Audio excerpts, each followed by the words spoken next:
அன்பே தெய்வம், அன்பே அனைத்தும் என்பார் வள்ளலார். செய்யும் தொழிலே தெய்வம், நம்ம கடமைத்தான் கண்கண்ட தெய்வம். இப்போ தையல் கலையை பற்றி நம்ம பார்த்துக்கிட்டு இருக்கோம். அதாவது தையல் பொறியில் உட்கார்வதற்கு முன்னாடி என்ன தைக்க போகிறோம் அப்படிங்கிறது வருஷப்படி மனசுக்குள்ளே இருக்கணும். பக்கத்தில் எல்லா இதையும் வச்சுருக்கணும்.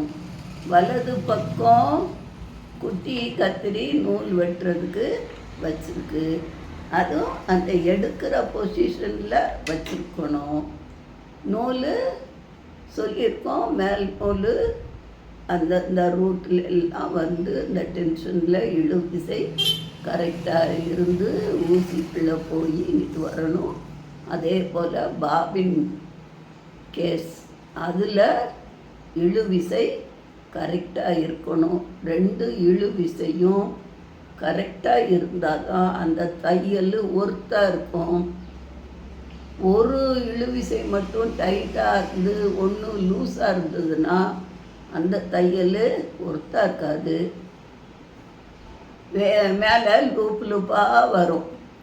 மேலே லூப் லூப்பாக வந்துச்சுன்னா கீழே பாபின் கேஸில் ஒழுங்காக நூல் மாட்டலை அப்படின்னு அர்த்தம். அதே போல் கீழே லூப் லூப்பாக வருது, கொதன்னு இருக்கும், அப்போ சிக்கு விழுந்துடும். அப்போ கீழே கொதன்னு வருது அப்படின்னா மேலே டென்ஷனில் கோளாறு, நூல் ஒழுங்காக அது உள்ளே போய் அழுத்தத்தோட வரலன்னு அர்த்தம்.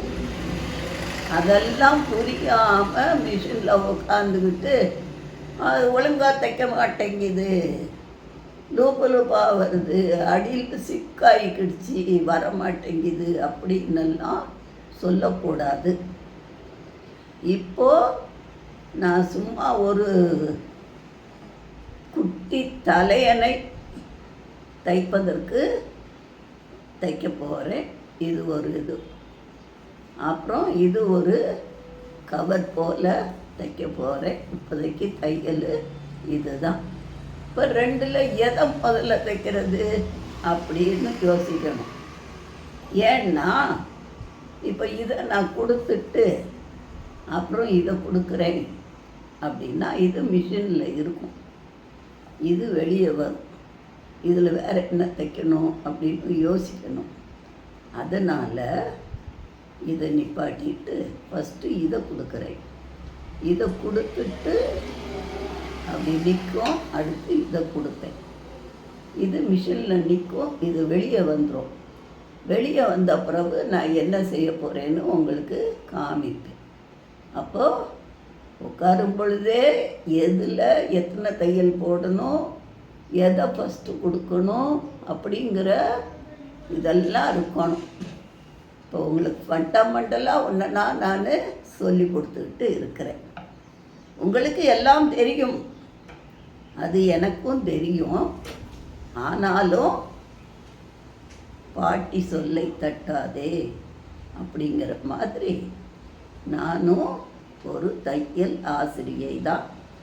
30 வருடமாக சர்வீஸில் இருந்து ரிட்டையர் ஆகிருக்கிறதுனால நான் எப்படி சொல்லி கொடுத்தனோ அதை விடாமல் சொல்லிக்கிட்டே தான் இருப்பேன். அதனால் நீங்கள் அதை கவனமாக கவனித்து சரி இத்தனை நுணுக்கம் இருக்கா, நம்ம அதை ஒழுங்காக பார்ப்போம், அதில் இருந்து என்னென்ன கேதர் பண்ண முடியுமோ அதெல்லாம் பண்ணிக்கிடுவோம் அப்படிங்கிற ஒரு உத்வேகத்தோட மிஷினில் உட்காருங்க. இப்போ இது ஒரு ஒட்டு தான், இந்த ஒரு துணி இருக்குது, இதில் இன்னும் ஒரு துணியை ஒட்டு வைக்க போகிறேன். ஒட்டு வைக்கையில் கூட இந்த கரை இருக்குது, இந்த கரையும் இந்த ஒன்று போல் சேர்த்து வச்சுருக்கேன்.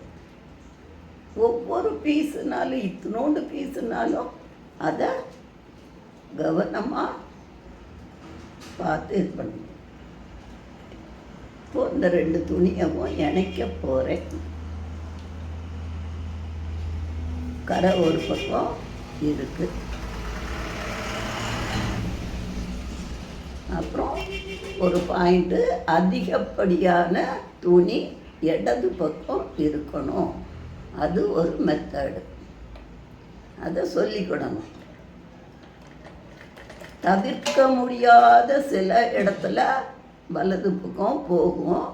மற்றபடி அதிகப்படியான துணி இடது பக்கம்தான் இருக்கணும். எக்காரணம் கொண்டும் இந்த கை பின்னாடி இங்கே போய் இழுக்கக்கூடாது.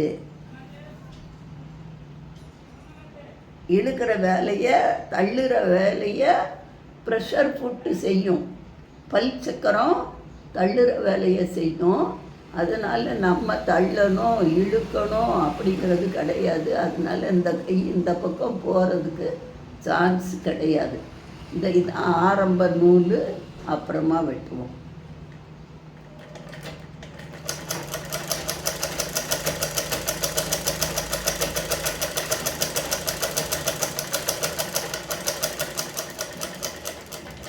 ஒரு தையல் போட்டிருக்கேன்.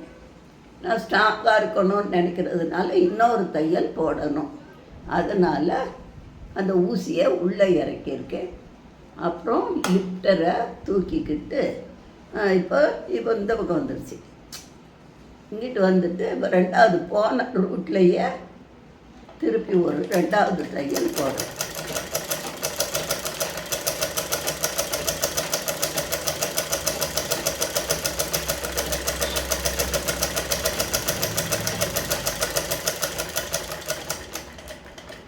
போன ரூட்லேயே ரெண்டாவது தையல் போட்டாச்சு.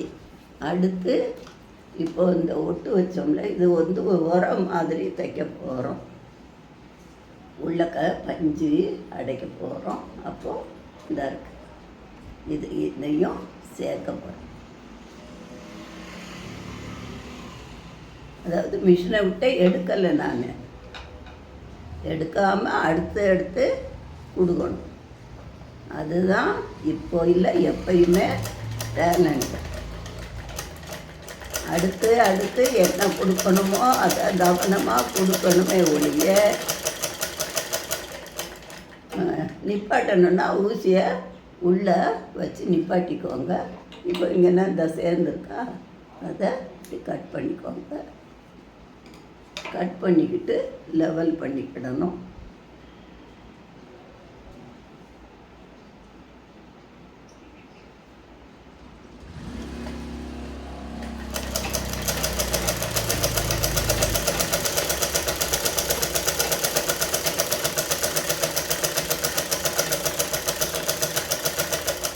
இது இப்போது ஒரு தையல் போட்டிருக்கேன். ரெண்டாவது தையல் போடணும்னு நினைக்கிறேன். ஊசி உள்ளே இருக்குது. லிஃப்டரை தூக்குறேன். அப்புறம் டைரக்ஷன் இப்படி திருப்பிக்கிறேன். திருப்பிட்டு லிஃப்டரை இறக்கியாச்சு. இப்போது ரெண்டாவது தையல் போடுறேன்.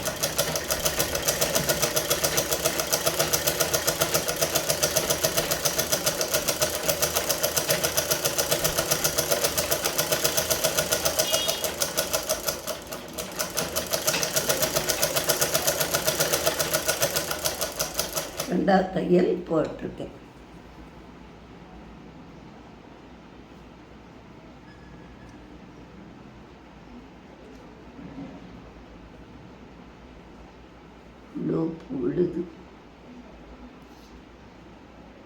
லூப்பு விழுதுன்னா எடுத்துட வேண்டியதுதான். இங்கே மேலே கரெக்டாக தான் இருக்குது, கீழே தான் லூப்பு விழுது. அப்போது கீழே இந்த வெளியே வந்துருச்சு. வெளியே வந்ததுனால தான் அது லூப்பு விழுத ஆரம்பிச்சிச்சு.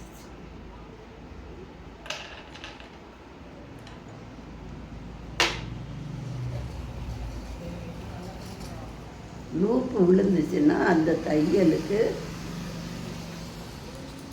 மதிப்படையாது.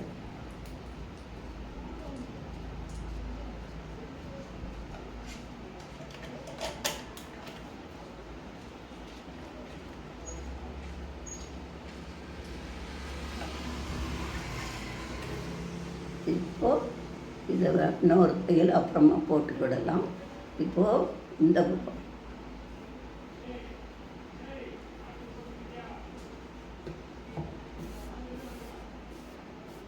நேராக வச்சுட்டு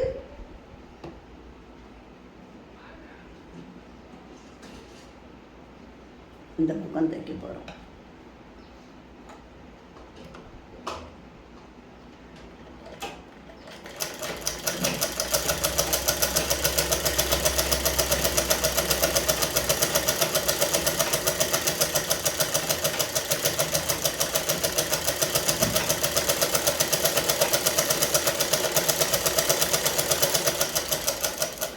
ஒரு தையல், அப்புறம் விட்டரை தூக்கி அப்படி திருப்பிக்கிட்டு இப்போ இறக்கி விட்டு ரெண்டாவது தையல்.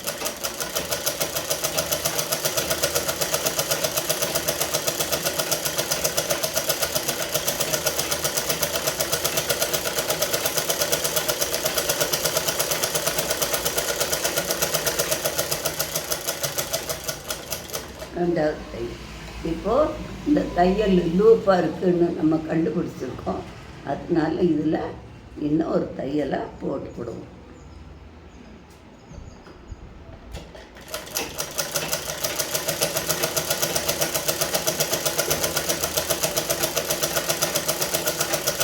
இப்போது நீங்கள் பார்க்குறது பஞ்சு கீழே வந்து ஸ்பாஞ்ச் இருக்குது. இந்த அதாவது ஷர்ட்டெல்லாம் வாங்கினோன்னா ஒரு ஸ்பாஞ்ச் வச்சுருக்கான். அந்த நல்லா ஸ்டிஃபாக இருக்கணும். ஒரு இந்த இருக்குது ஸ்பாஞ்ச் வச்சுருக்கான். அதெல்லாம் கீழே போடாமல், அது கண்ணாடி கவரு அது கூட கீழே போடாமல் பத்திரமா எடுத்து வைக்கணும். இது வந்து காட்டன் தான். அந்த கடையில் விற்கிறாங்க அந்த காட்டனு வெட்டி கோட்டிங் ஸ்பாஞ்ச் இருக்குது. அடுத்த கோட்டிங் பஞ்சு வச்சுருக்கேன். அடுத்த கோட்டிங் இந்த ஸ்பாஞ்ச் வைக்கிறேன். இப்போது இதை ஒரு நூல் கொண்டு அப்படியே சுற்றி வச்சுக்கிட்டு இப்போ தைச்சோமே இந்த கவரு அதுக்குள்ளே விட போகிறேன். விட்டுட்டு அந்த வாயை தைச்சிடுவேன். தைச்சி முடிச்ச அப்புறம் இது வெல்வெட்டு கவரு, இந்த வெல்வெட்டு இந்த கவராக தைச்சிருக்கு. ஒரு பக்கம் இந்த வாய் விரிஞ்சிருக்கு. அதை தைச்சி இதுக்குள்ளே வச்சு இந்த வாய் பகுதியை மூடிடுவோம். அப்புறம் அழகாக இருக்கணுன்னா பார்டரில் லேஸ் ஏதாச்சும் வைக்கலாம். இது குட்டி பிள்ளைங்க கை போட கால் போட வச்சுக்கிடலாம். ஏன்னா டிங்குன்னு அந்த காலை உதைக்குங்கள்ல, பிறந்து குழந்தையெல்லாம் அப்படி டக்குன்னு காலை உதைக்கும். தரையில் பட்ட கால் வலிக்கும். அதுக்காக இது கை வைக்கிறதுக்கு ஒரு தலானி, கால் வைக்கிறதுக்கு ஒரு தலானி அப்படின்னு குளிராக தைச்சி போடலாம். நல்லா சாஃப்டாக இருக்கும். மெத்தையும் நம்ம போன தடவை சொல்லியிருக்கோம், அது ஃபினிஷ் பண்ணாமல் இருக்குது. ஆக மெத்தை தலானி எல்லாம் நம்மளே தயாரிக்கலாம். நம்ம தயாரிக்கிற பொருளுக்கு என்றைக்கும் மதிப்பு ஜாஸ்தி. நன்றி நேயர்களே.